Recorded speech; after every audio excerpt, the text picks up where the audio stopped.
You better stop your baby daddy or baby mama for claiming that child before you do at tax time, okay? Hey, everybody, it's Shamika. How you doing? Please like, subscribe, and share my videos. I appreciate it. And if I have not told you already, Happy New Year, okay? Now, what I said in jest in the beginning, but it is very, very real and very, very true, which is going to bring me to why I made the video. You guys need to get an IP pen. Simple. Stop fighting over who is going to claim the child and the actual parent that the child resides with or is being taken care of, or that guardian or grandparent or whoever that may be. You need to request an IP pen so that the other person will stop taking the child social and putting it on their credit, and they will get the refund and not you. Now, here are a couple true stories. These are things that can really happen to people. Your baby daddy files. The child doesn't live with him. The baby daddy gets the refund. The baby mama files. The child lives with her. When she files, she gets a notice from IRS saying, hey, you're being audited. Why? Because she tried to file the same social that somebody else filed. Okay? It can happen. I'll give you another one. Well, somebody down bad 1 year and didn't work and decided that they were going to let their friend claim the child because they ain't going to let that money go, right? But they ain't friends no more. And now I want to claim my own kids. And no, I'm not talking about me because I don't have any. And me and the girl, we ain't cool no more. And because she nasty and know how to use the computer better than me, she claims the children again. And the whole time I'm asking her and telling her not to do it, she's saying, I ain't gonna do it. But she did it because she knows the IRS takes a long time to process the tax refund. And guess what? The mama get a letter saying, you are being audited too. Okay? So how can you keep this from happening to you? Now, I use the baby mama and baby daddy scenario because it is real and it is funny. And I know it is singeing at some of y'all emotions right now, y'all in y'all feels, because this probably happened to you. And if it did, I'm sorry, but there's a way to get back. Now, if it's been more than 3 years, I'm gonna need you to just say goodbye, probably cut this video off because you are not gonna be able to do anything, okay? You have 3 years to claim your money from the IRS, but the IRS has no limit on the amount of time that they can claim the money from you. Okay, isn't that funny how that works? Yeah, it's not even. So if it's not 3 years, just go ahead on and don't waste your time. Sorry, somebody's calling me. I will call them back. And if you're less than 3 years, then you are in luck. We will be able to talk. Let me send this a text message real quick, okay? We will be able to talk. So here is what you need to know. If the child does, let me not even call him a child, the dependent. If the dependent does live with you and you're within your 3-year time, send in some supporting documentation to the IRS, and the supporting documentation would be proof that the dependent resides with you. That could be school records, medical records. Usually school records and medical records are the best, or if you have something from the court saying that you're a legal guardian or something like that, okay? That would help. So they're basically going to go by who's on paper, all right? So if they just living with you, but they really got them on paper, you're going to kind of have a hard time if you don't have anything, all right? But if you do have these supporting documentation, please do that. And then there is a form, and I will tell you what that is. Hold on. You can report people to the IRS for stealing the child. But I'm going to tell you the more important reason I made this video, okay? Okay, hold on now. All right. You need, and I want y'all to get this. So there is a form called 886H, as in home, and DEP for dependent. Okay, so this is the supporting documentation form for dependents. The IRS wants you to hold. Yeah, they want you to turn this in. It's weird that they want you to turn it in, but they do. Oh yeah, so basically they're telling you what they want you to turn in on this form, so it tells you everything, okay? And you will fill out that individual's name and all of that. I also want to find, hold on, where you can report the other person. So give me a second, y'all, and I'm going to tell you where that is. Found it. IRS form 14039. It is an IRS identity theft affidavit. Now, you're saying, well, that's their baby daddy. They really know them. Yes, but they stole the individual's information without your permission and claimed them falsely on a tax form. That is illegal. Okay, so this doesn't mean that it has to be a stranger, and don't get identity theft with the IRS mixed up with identity theft like out on the street. Okay, the premise is the same, the process of taking somebody else's information, but we're not talking about credit cards or somebody's getting their wallet stolen and using your debit card. This is not the same. Okay, so you will need to do IRS form 14039, and you also need that form 886H for Hamilton and DEP for dependent, okay? And put those together with your supporting documentation. Send that in. I'm gonna tell y'all, I don't think anything is wrong with writing the IRS a little note if you need. Sometimes you just got to get that stress off of you. All right, so if you want to attach a note to kind of put it all together, if that makes you feel good, do that, and make you some copies so they can't say they did not get it. And I would say to either fax and or mail.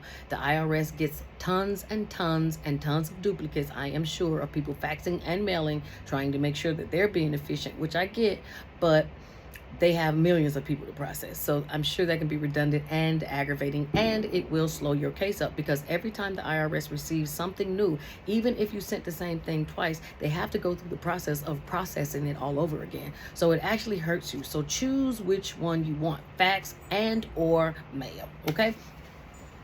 That is how you can report them. But what can you do to stop them from now on? There is something called an IP pin, okay? I'm actually going to look that up real quick so I can tell y'all what the IP, because I don't know why they call it that when they could have just called it the ID pin, but whatever. IP, identity protection. So IP PIN stands for identity protection PIN. Okay, you as the guardian, or if you are just a person that wants it for yourself, you can go to the IRS website and request this IP PIN so that nobody can use the social without having it. Now, it can be a pain. All right, I'm gonna tell you the pros and the cons. The good thing is nobody can use your information. It's a 6-digit code that you get from the IRS every single year that you can put into before you process your return. You will need to give this to your tax preparer so that they can put it in a special place, so that when they go to e-file or transmit your returns, the IRS puts down like a gate, like a firewall, like, no, this person has a code. But if you have that magical code or that key, boom, you open and your e-file transmission continues, and that's how you get your return. Now, that sounds good, right? They send it to you, you ain't got to do nothing, just pocket it, put it in the mail. It don't always work like that, okay? And if somebody from the IRS is watching, can you please tell somebody that y'all need to get these numbers out sooner, okay? So number one thing that I think is they don't get these things out soon enough. I know tax season starts in January. I think this IP PIN should be sent out in December.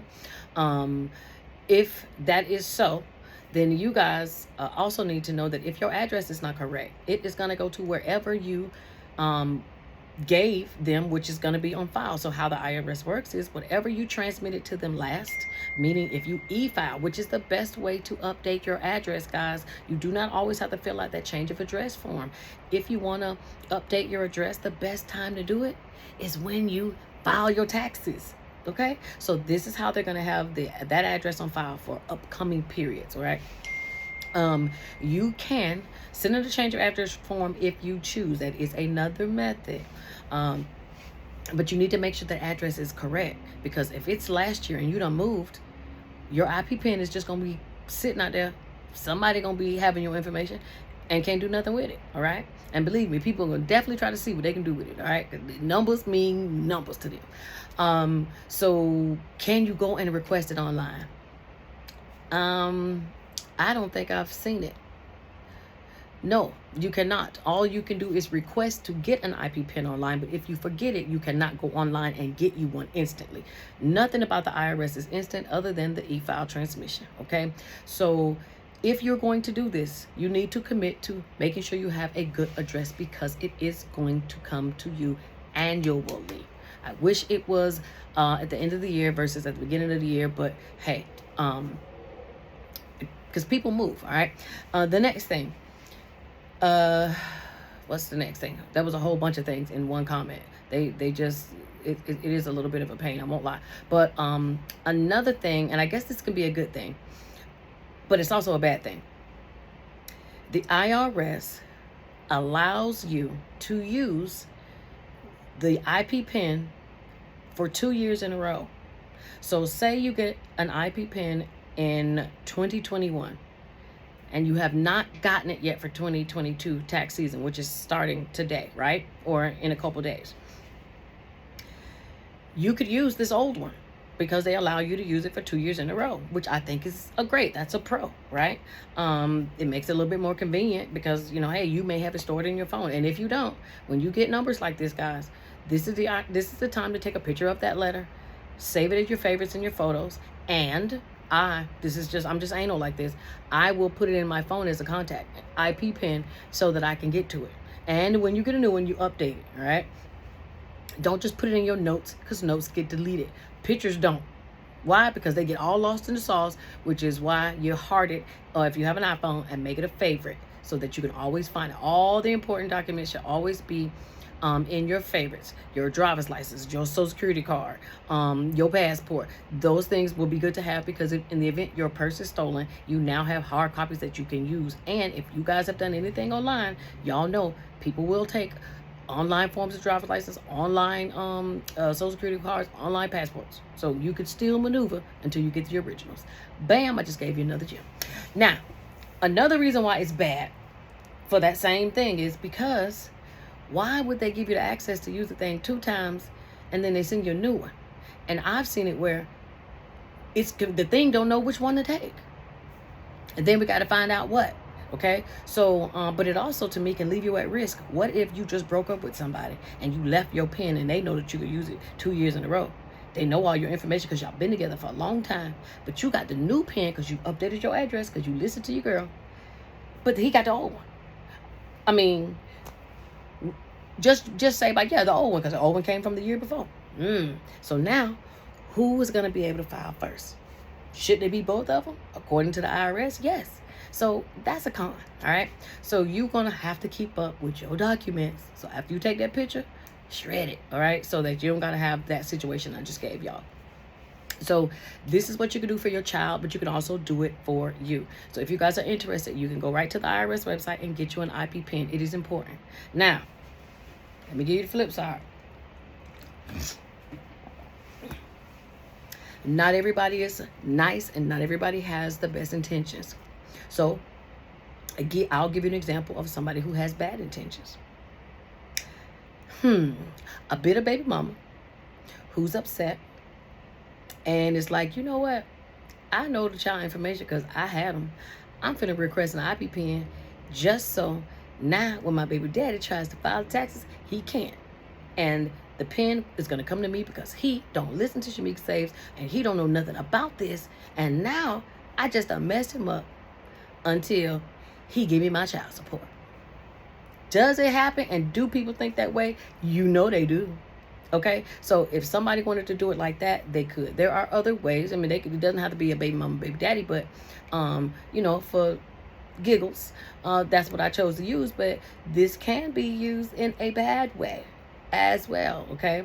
Because you do not just have to do this online. There is an IP pin application. So you don't even have to or verify yourself through login.gov or ID me or any of that stuff, you could just send in what they need. And like I said, if y'all used to be together or y'all used to live together, you still got access to that information because I'm sure somebody got a copy. All right. I'm just dropping gems and giving y'all something to think about, okay? So make sure that you realize when it comes to filing taxes, whoever drops that Social Security number first wins. If you are tired of having your dependent taken from you, then the best thing I can suggest for you is to go and request an IP PIN so that you can stop being a victim, okay? And if you want to report the other person because you're within your 3-year request range, then get those forms so that you can get your money back. All right? Okay. Have a good one. Thank you guys. Please like, subscribe, share my videos, and let me know something. How many of y'all, I know how many of y'all laugh because I know some of y'all felt what I was saying. Okay, I talked to lots of people, and thank y'all for calling me.